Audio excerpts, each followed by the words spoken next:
سلامت باشید. یک خرسک میزنیم به خاطر دوستان و میگیم سر به پای دوست نهادن این کم است، خانه بی دوست دای ماتم است.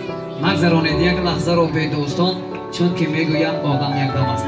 دوستان عزیزان دل، بازم قدم هایتان را خوش آمدید گفتم نوری دیده تاج بر سر میگیم و بعد اسفندیار از نام کل دوستان، از نام دلنوازان، از نام خویش تباران، از نام آن گذر سربلند و موفق برشان میگیم به تو من آرزو دارم که چشمانت تر شد بگذار ز اشک شادی باشد، نه تکراری غم گذشته، آغاز و شروع یک عمره، عشق، اعتماد، همدلی و ثباتکاری رو به شما اسفندیار جان تبریک میگیم.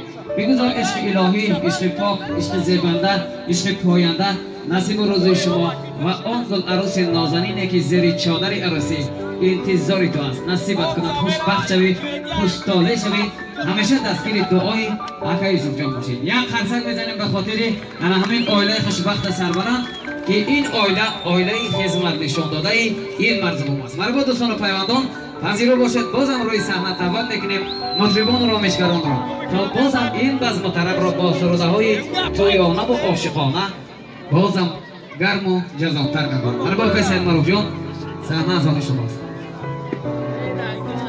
بزم ما را گرم سازد ساز خوش، صوت خوش، آهنگ خوش، آواز خوش و نه همان صوت خوش و آهنگ خوش در سروده های این مرد هنر هستند که عین حال در خدمت این خانواده خوشبخت سربلند و بهر محفل‌آرای این خانواده خوشبخت سربلند حضور کرده در این پوشان. مرحبا حسین معروف جان.